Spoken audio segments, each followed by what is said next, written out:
Unbroken Chapter 5 The Red Circle. At USC, Louis spent mornings in class and afternoons training. In the evenings, he and his teammates wedged into his 1931 Ford and drove to Torrance for Louise's Zamperini's spaghetti. In his spare time, Louis crashed society weddings, worked as a movie extra, and harassed his housemates with practical jokes, replacing their deviled ham with cat food and milk with a laxative. He pursued girls by all means necessary, once landing a date by hurling himself into a girl's car, then pretending to have been struck. On the track, he was unstoppable. Focused on the 1940 Tokyo Olympics, he smashed records after records. By spring of 1938, he whittled his time down to 4 minutes and 13.7 seconds, some 7 seconds off of the world record, which now stood at 4 minutes and 6.4 seconds. There's the next mile champion, said Glenn Cunningham to reporters one afternoon. When he concentrates on this distance, he'll be unbeatable. The reporters turned to see who Cunningham was looking at. It was Louis, blushing to the roots of his hair. In the 1930s, runners were beginning to toss around the idea of a 4 minute mile. Most observers, including Cunningham, had long believed it couldn't be done. In 1935, after studying data on human structural limits, Cunningham's legendary coach proclaimed it impossible. The fastest a human could run a mile, he wrote, was 4 minutes, 1.6 seconds.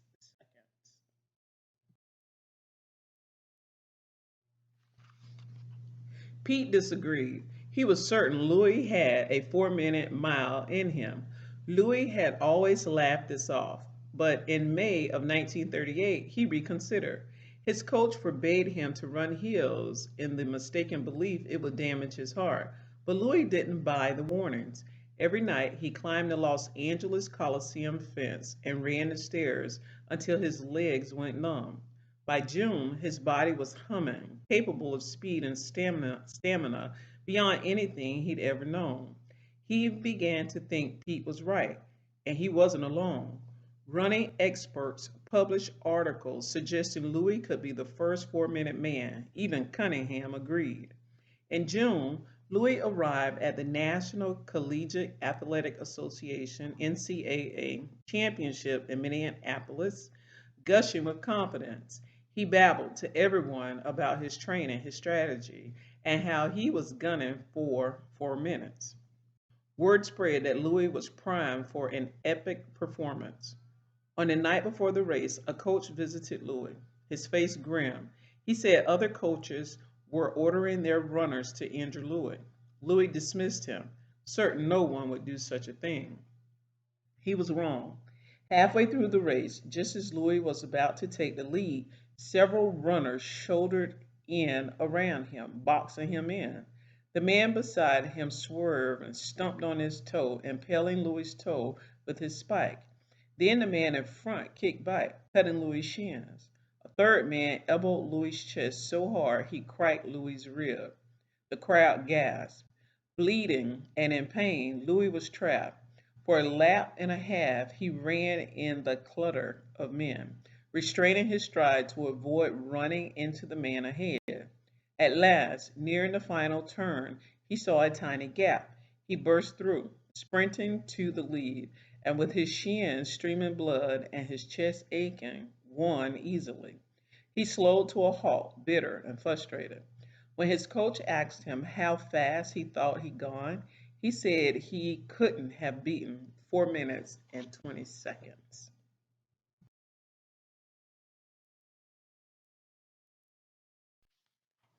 The race time was posted. From the stands came, whoa, Louis had run the mile in 4 minutes, 8.3 seconds. It was the fifth fastest outdoor mile ever run, missing the world record by 1.9 seconds. His time would stand as an NCAA record for 15 years. Weeks later, Japan withdrew as Olympic host, and the 1940 Games were transferred to Finland.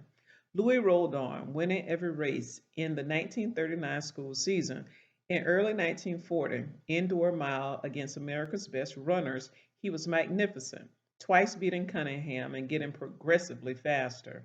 In February, he ran a 4-minute 8.26 of a second short of the fastest indoor mile ever run. 2 weeks later, he scorched a 4-minute 7.9 seconds. With the Olympic months away, Louis was peaking at the ideal moment. Far away, history was turning. In Europe, Hitler was preparing to conquer the continent. In Asia, Japan's leaders had designs of equal magnitude. Poor in natural resources, its economy floundering, Japan was struggling to support a growing population. Eyeing their nation's resource rich neighbors, Japan's leaders saw the prospect of economic independence and more. Central to Japan identity was a belief that the Japanese were mankind's superior race, with the defined right to rule inferior Asians. Moved by economic need and a sense of destiny, Japan's leaders planned to conquer the Far East. For decades, Japan's military dominant government had been preparing for its quest, crafting a muscular army and navy, and through the military run school system that violently drilled children on Japan's imperial destiny, shaping its people for war. Most ominously, its army encouraged and celebrated extreme brutality in soldiers. In the late 1930s, Germany and Japan were ready. In 1937, Japan sent its army smashing into China. 2 years later, Hitler invaded Poland and war began to erupt. America was pulled into both conflicts. In Europe, its allies lay in Hitler's path. In the Pacific, its allies, China, was being ravaged by the Japanese, and its territories of Hawaii, Wake, Guam, Midway, as well as its Commonwealth of the Philippines, were threatened. The world was falling into catastrophe. On a dark day in April 1940, the crisis reached into Louis' life. Hitler and his Soviet allies had unleashed their armies on Europe, and the continent was exploding into total war. Finland was reeling. Her Olympic stadium partially collapsed by Soviet bombs. The Olympics had been canceled. Louis spent the summer of 1940 working as an aircraft factory welder and mourning his lost Olympics. America slid in toward war. In Europe, Germany was routing America's allies. In the Pacific, Japan was tearing through China and moving into mainland Southeast Asia. To stop Japan, President Franklin Roosevelt declared an embargo, a trade ban, on war making materials. Soon he declared an oil embargo, freed Japan's assets in America, and finally banned all trade with Japan. Still, Japan stormed onward. Watching fighter planes soaring over his work hangar, Louis felt a pull. He was still feeling it when Congress passed a bill requiring all young men to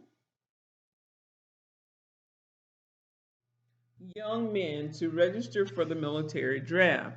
Those who enlisted before being drafted could choose their service branch. Louis joined the Army Air Corps. In November 1941, he arrived at a flight school in Houston.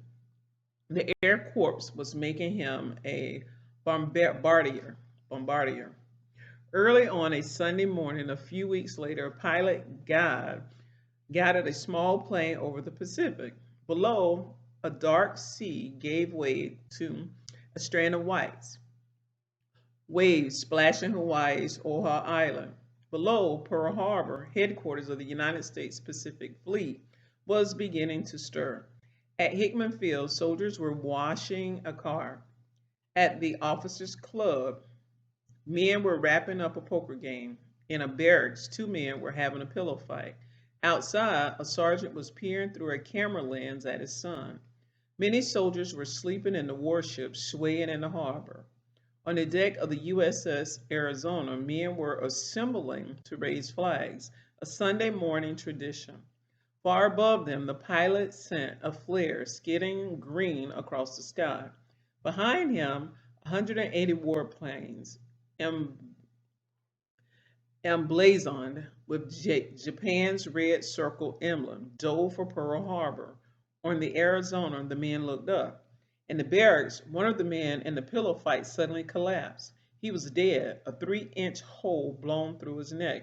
His friend ran to a window and saw a building heaving upward and crumbling down.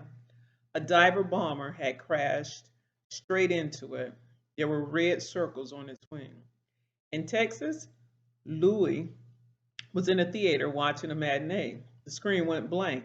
Light flooded the theater, and a man hurried forward. Is there a fire? Louis thought. Servicemen must return to their bases, the man said. Japan has attacked Pearl Harbor. Louis sat there, eyes wide, mind fumbling. America was at war. He grabbed his hat and ran from the building. Quick rights. Quick right format. Restate the question with an answer. Claim evidence commentary. Transition. Analysis flowchart. Word. Show. Express. Illustrate. Convey. 3 standard-based questions. 1. What is the central idea of Chapter 5? 2. How can Chapter 5 be used to understand the author's message? 3. What are the key words and phrases in Chapter 5 that give insight or show the central message?